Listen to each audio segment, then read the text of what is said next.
নমস্কার বন্ধুরা, যোগের নেচারের ব্লগে সবাইকে স্বাগত জানাই। আমি পিথিকা।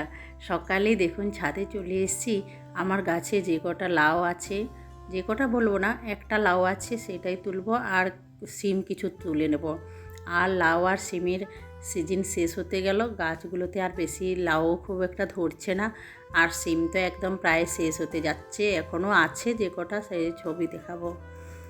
দেখুন কি সুন্দর কচি লাউটা পেয়েছি। এটাতে তরকারি রান্না করা যাবে পিঠে খাবার জন্য। বড় থেকে যে লাউগুলো হয় সেগুলোতে পিঠে খাই। আগের বছর অনেক বেশি লাউ ধরেছিল, প্রচুর লাউ ধরেছিল, মনে হয় 50-60টা পেরিয়ে যাবে। এই বছর 30-40টা হবে হয়তো। এখনও সিম গাছে সিম আছে, তাই আপনাদের সাথে একটু ভিডিওটা শেয়ার করে নিচ্ছে। আর কিছুদিন পরে এরকম না সিমের ফুল দেখতে পাবেন, না সিম দেখতে পাবেন, পুরো গাছ খারাপ হয়ে যাবে। তাই বন্ধুরা শেষ টাইমে যে কটা দিন পারছি আপনাদের সাথে শেয়ার করছি। লাউ আর সিমের প্রচুর রেসিপি আপনাদের সাথে শেয়ার করেছি, আর কতই শেয়ার করব। তাই আজকে লাউ আর সিম তোলাটাই দেখাচ্ছি, রেসিপি কিছু করছি না। আমার ছাদের একদিকে লাউ গাছ আর একদিকে আছে সিম গাছ। সত্যি এই দুটো গাছ আমার 3-4 মাস থাকে আমার সাথে, মানে মনে হয় যেন আমার সাথেই ওরা থাকে। ওদের সাথে আমি কথা বলি, আমার খুব ভালো লাগে ওদের সাথে টাইম কাটাতে। আর এইরকম গাছ থেকে সবজি তুলে রান্না করতে তো আমার খুব ভালো লাগে। আপনারা যারা আমার ব্লগ দেখছেন তারা তো দেখতেই পাচ্ছেন আমি কত রকমের সবজি আমি আমার নিজের বাগান থেকে পেয়ে যাই।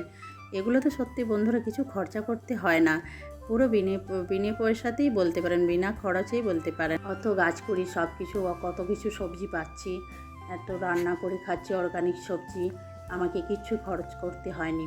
দেখুন এই সিম যে গাছ করেছি এই বছর, এখান থেকে আমি বীজ রেখে দেবো পরের বছরের জন্য। আর আমার গাছে কিছু ইউরিয়া দিই না, কোনো রাসায়নিক সার কিনে দিতে হয় না। রান্না করে যেটুকু বা ফেলে দেওয়া জিনিসগুলো বার হয় সেগুলো দিয়েই আমার গাছের কাজ চলে যায়।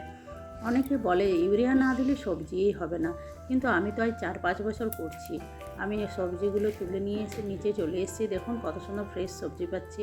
আজ রাতের দিকে আছে কালী মন্দিরে খিচুড়ি খাওয়ানো, ছেলেকে নিয়ে যেতে হবে। একদিকে বৃষ্টি পড়ছে একটু একটু করে, ওর বাবা কিছুতে যাবে না এসব খিচুড়ি খাওয়া, বলছে আমি বাড়িতে থেকে মুড়ি খাবো দরকার হলে, তবু আমি খিচুড়ি খেতে যাব না। আর ছেলে হচ্ছে যাবে, ওর ওইগুলোতেই আনন্দ, তাই আমাকেই বার হতে হয়েছে, ছেলেকে নিয়ে যাব। সরস্বতী পুজোর খিচুড়ি খাওয়ানো এটা রাত্রেই করছে। আমি আর ছেলে শুধুমাত্র যাব।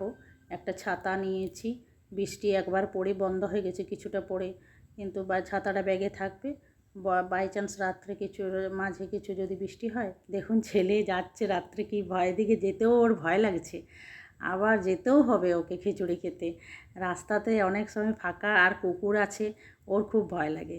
এই দেখুন আমরা পৌঁছেই গেছি, সবাই বসে কি সুন্দর খিচুড়ি খাচ্ছে। রাত্রি এখন 8:30টার মতো বাজে, আমি আর ছেলে চলে এসেছি খিচুড়ি খাওয়ার জন্য। মন্দিরের পাশে এই যে বসে গেছে সবাই, আমরা মা আর ছেলে এসেই বসে পড়েছি। বন্ধুরা ব্লগগুলো দেখতে কীরকম লাগছে, ভালো লাগলে একটা করে লাইক করে সাবস্ক্রাইব করবেন, আর কমেন্ট করলে খুব ভালো হয়।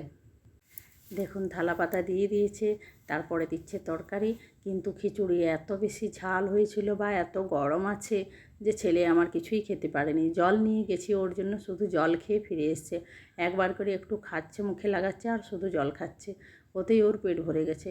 ওকে আমার বাড়িতে গিয়ে আবার খাবার খাওয়াতে হবে, কিন্তু ওর জন্য আসা, ওর আনন্দ লাগে, এগুলোতে মজা লাগে, সেই জন্য। দেখুন খিচুড়ি দিয়েছে, আর বোঁদে দিয়েছিল অল্প একটু, সেটা খিচুড়ির সাথে মেখে ফেলেছে বলে ওটাও খেতে পারেনি ভালোভাবে।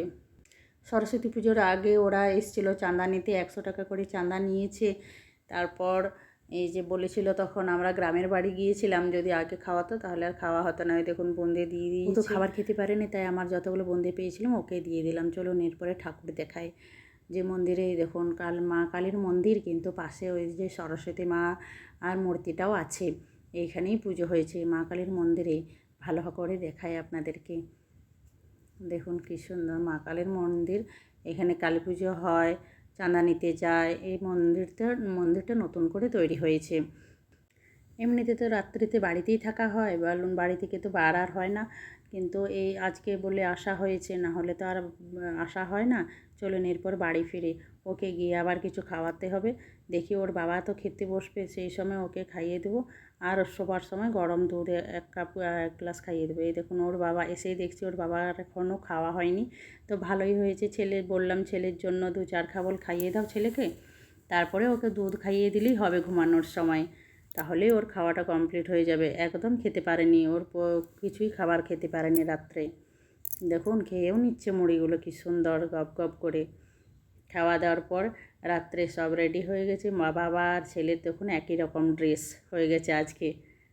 বন্ধুরা আজকের ব্লগটা এখানেই কমপ্লিট করলাম। সবাই ভালো থাকুন, সুস্থ থাকুন। দেখা হবে পরের একটি নতুন ব্লগে। যোগা করুন, সুস্থ থাকুন। শুয়ে শুয়ে হ্যাঁ আমি স্কুল আর করবো না, আমি স্কুলে টিউশন নিই। শুয়েছি